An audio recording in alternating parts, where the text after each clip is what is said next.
So Gavin Newsom, I think, definitely wants to be the next president of the United States.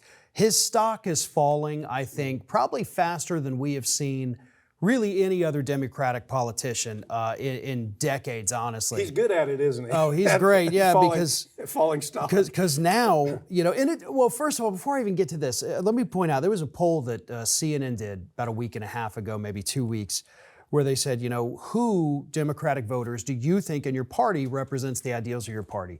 Newsom got a 2. Wow. Like down there, people don't like him. AOC was at the top. But but even she only got 10%. So, I guess, in fairness to her, when we've asked the question, who's in charge? Who is the face of the Democratic Party right now? We've got our answer. They're saying AOC. Yeah. I mean, you know. And there's a reason for that, and that does tie into what's happening here. AOC is out there with Bernie, of course, yes, talking to crowds of 15 to 30,000 people about issues. Yeah. Meanwhile, news story out of California. What's Newsom done?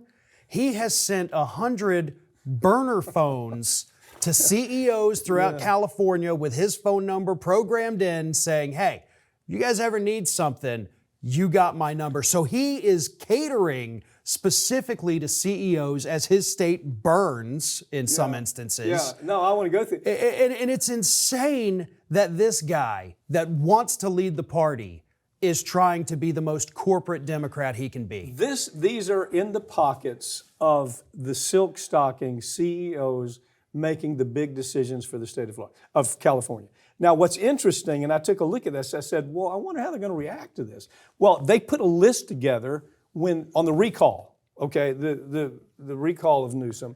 Their list that they were telling everybody was, this is their talking points, the people who now have the burner phone in their pocket, that we have the highest cost of living in the nation, spiking crime rates since 2022 are killing business, that we have the worst homelessness crisis in the nation. These are the CEOs that are carrying around his burner phone, and they're complaining during the recall. We have an exodus from California of 700,000 people. We have fire catastrophes that are a result of your failed government, Mr. Newsom. We've closed down record number of business because of you pushing the minimum wage to levels that we can't afford. This is what the businesses are saying. Limited water delivery to the business people in the farming industry and the ranching industry. You've raised corporate taxes to where business is leaving the state, closing down and going to Colorado or Arizona, other places like that. You have increased the death tax in California, a unique death tax in California in addition to the regular federal tax. You've increased a wealth tax in the state of Florida. So, okay, now understand, this isn't my list. This is the list of the people that he's given burner phones to, as if that's going to have a big impact. What do you think? Well, look, my thing is, like, this story came up, and I only ever saw it in one place where it was originally reported, Politico. Let's assume for a second that this story, instead of the name Gavin Newsom, it was Ron DeSantis. Okay. Let's say it's Greg Abbott from Texas. Right. Every liberal outlet in this country is going to cover that like, oh my God, this is corruption, this is absolute collusion.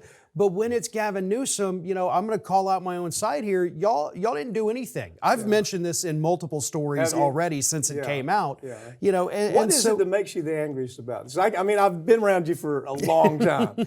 I can tell this has really touched a nerve with you. What is it? It is, well, one is the lack of coverage, because this is a big deal. And two, this is the guy that is positioning himself financially to be the front runner for 2028 for the Democrats. And he doesn't represent anything that the party should stand for or that the country even needs right now. He's more of the same, and he's proving it.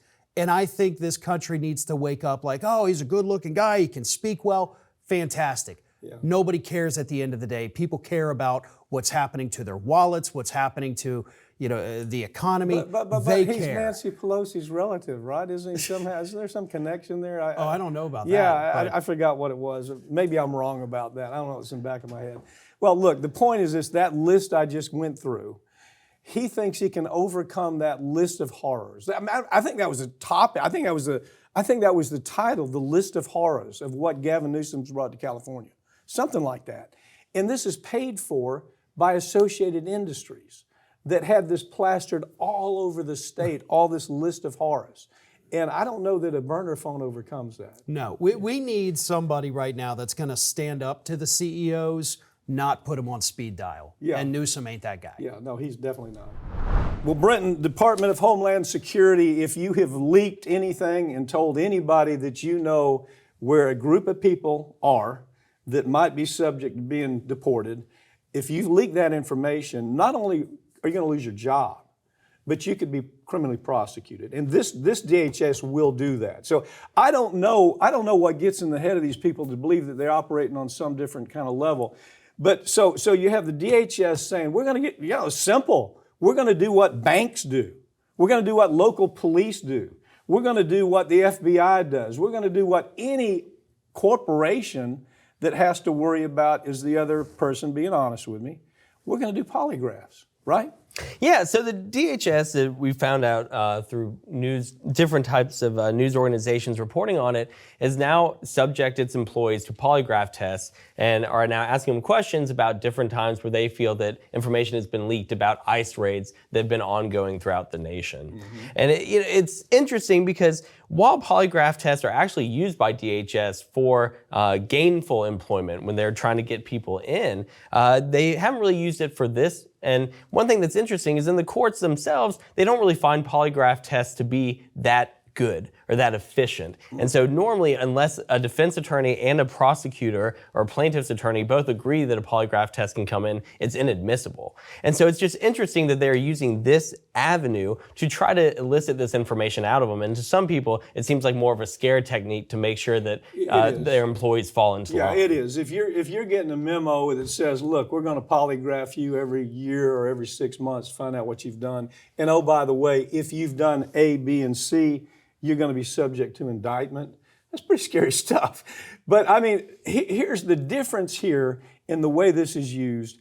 You can't rely simply on the polygraph. Okay, first of all, we're not in court.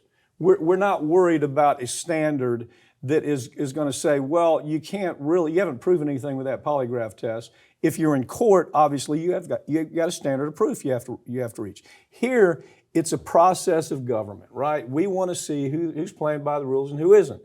So I don't think you can just use the polygraph. You're going to have to find other elements that support the idea that this person might have done something wrong.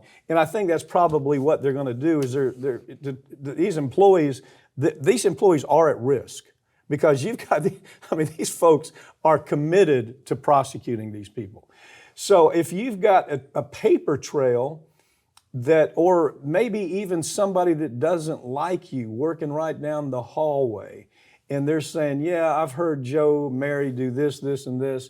If you've got all those elements that come together and then you don't pass the polygraph test, I think you got a problem. Sure, you absolutely do. I think where opponents of the Trump administration are extremely concerned, right, is the fact that we've seen already so many independent counsel who've been fired. Mm-hmm. And those would be the individuals, the offices where employees would go to if they thought that they were unfairly being sought or treated because they were being targeted. Mm-hmm. Those are also the organizations that normally the executive branch would say, hey, look into these individuals and do a thorough research. Now, the ability of people to think, okay, this administration is truly trying to weigh and balance their employees versus their own interests and look at everything fairly, you start to question everything when there's no independent counselors that are able to look at it anymore. And when the actions of the administration make you feel, well, they may really just be looking for people that truly believe in the executive's policies alone. Well, I mean, I come back to the same thing. You know, I used to be a prosecutor, and I've always believed that choices have consequences, right?